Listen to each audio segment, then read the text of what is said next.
Sebelumnya, Assalamualaikum warahmatullahi wabarakatuh. Halo teman-teman, perkenalkan nama saya Latiful Umdah dengan NIM 2286202038, Program Studi Pendidikan Guru Sekolah Dasar tingkat 3 semester 6 STKIP PGRI Pacitan.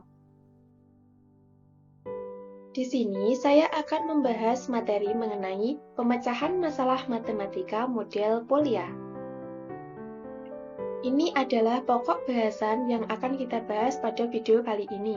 Yang pertama yaitu ada apa itu pemecahan masalah matematika, yang kedua ada siapakah George Polya, dan yang ketiga langkah pemecahan masalah matematika model Polya, dan yang terakhir ada contoh soal.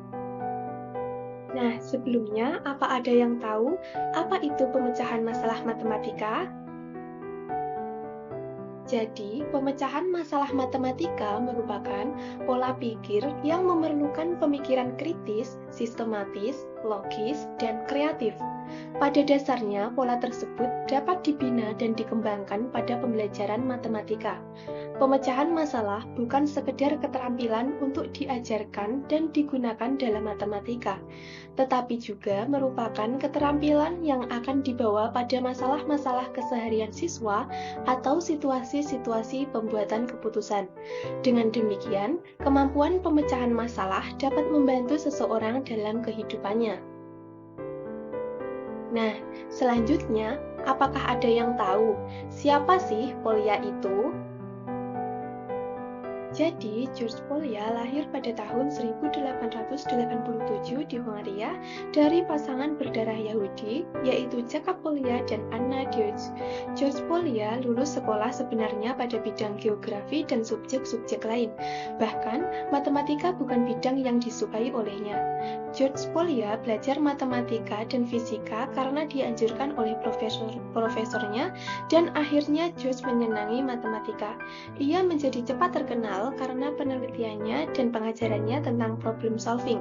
Kemudian, pada tahun 1945 menerbitkan buku How to Solve It yang segera menjadi bestseller loh. Buku ini terjual lebih dari 1 juta dan sekarang sudah diterjemahkan ke dalam 17 bahasa. Buku tersebut berisikan metode-metode sistematis guna menemukan solusi atas problem-problem yang dihadapi dan memungkinkan seseorang menemukan pemecahannya sendiri karena memang sudah ada dan dapat dicari. Dan dalam buku ini, George memaparkan 4 prinsip dasar pemecahan. Selanjutnya, ada langkah-langkah pemecahan masalah. Menurut Polya, langkah-langkah pemecahan masalah yaitu ada 4. Yang pertama, memahami masalah. Yang kedua, membuat rencana penyelesaian. Yang ketiga, melaksanakan rencana penyelesaian. Dan yang terakhir, memeriksa kembali. Selanjutnya, kita akan membahas mengenai contoh soal. Soalnya yaitu, simak dan perhatikan gambar di samping. Berapakah luas bangun datar tersebut? Nah, selanjutnya, mari kita jawab soal tersebut. Menurut Polya, terdapat 4 prinsip dasar untuk memecahkan masalah matematika. Yang pertama, ada memahami masalah. Pada tahap ini, siswa diminta untuk menyebutkan atau menuliskan informasi-informasi yang diberikan dari soal cerita tersebut. Berdasarkan cerita tadi, dapat kita tuliskan, yang pertama ada diketahui yang panjangnya 12 cm, lebarnya 6 cm, dan tingginya 8 cm. Dan yang kedua ada ditanyakan, yaitu berapakah luas bangun datar tersebut? Yang kedua, ada membuat rencana penyelesaian. Pada langkah ini, siswa diminta untuk menuliskan kalimat matematika dari soal itu dengan menggunakan operasi hitung yang sudah diketahui oleh siswa. Misalnya, penjumlahan, pengurangan, perkalian, pembagian, dan penggunaan tanda. Dapat dilihat gambar di samping kita ketahui bahwa bangun datar tersebut terdiri dari 2 bangun datar, yaitu bangun datar segitiga dan bangun datar persegi panjang. Di soal yang ditanyakan yaitu luas total, maka kalimat matematikanya yaitu luas total sama dengan luas segitiga ditambah luas persegi panjang. Dan yang ketiga yaitu melaksanakan rencana penyelesaian. Pelaksanaan rencana ini adalah menyelesaikan kalimat yang sudah ditulis sesuai dengan aturan urutan operasi hitung yang berlaku. Dalam melaksanakan rencana yang tertuang pada langkah kedua, kita harus memeriksa tiap langkah dan rencana untuk menuliskannya secara detail untuk memastikan bahwa setiap langkah sudah benar. Di pembahasan sebelumnya, kita mendapatkan kalimat matematika dari soal yang sudah diberikan. Luas total sama dengan luas segitiga ditambah luas persegi panjang. Nah, di sini kita kan belum mengetahui masing-masing luas bangun datar tersebut. Jadi, kita cari satu persatu. Yang pertama ada luas segitiga. Rumusnya yaitu alas dikali tinggi dibagi 2. Kita masukkan angka yang sudah diketahuinya. Alasnya 12 cm dikali tingginya 8 cm dibagi 2 sama dengan 96. Dibagi 2 hasilnya 48 cm kuadrat. Lalu yang kedua kita cari luas persegi panjang dengan rumus panjang kali lebar.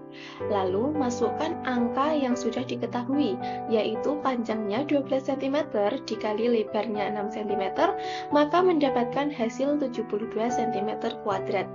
Dan hasil akhirnya yaitu dengan rumus luas total sama dengan luas segitiga ditambah luas persegi panjang sama dengan 48 cm kuadrat ditambah 72 cm kuadrat sama dengan 120 cm kuadrat.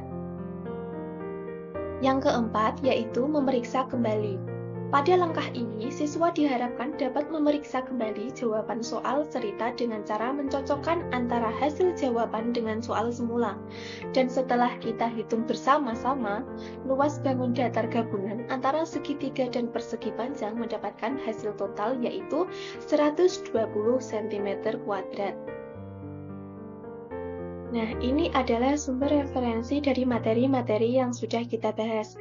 Teman-teman apabila ada yang ingin mempelajari lebih luas, bisa membuka sumber-sumber referensi ini. Matematika bukan tentang angka, tapi tentang berpikir logis. George Polya. Pernahkah kita merasa buntu saat mengerjakan soal matematika, padahal sudah mencoba berkali-kali? Itu bukan karena kita tidak mampu, tetapi karena kita belum menemukan cara berpikir yang tepat.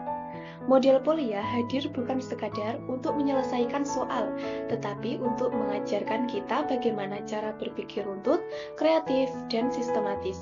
Karena pada dasarnya, memecahkan masalah matematika adalah pelatihan terbaik untuk memecahkan masalah kehidupan. Lewat presentasi ini, mari kita telusuri bagaimana metode sederhana dari George Polya mampu mengubah rasa frustasi menjadi pemahaman dan mengubah soal yang rumit menjadi tantangan yang bisa ditaklukkan. Demikianlah presentasi dari saya, semoga bermanfaat. Apabila ada kurang lebihnya, saya mohon maaf yang sebesar-besarnya. Akhirnya, wassalamualaikum warahmatullahi wabarakatuh.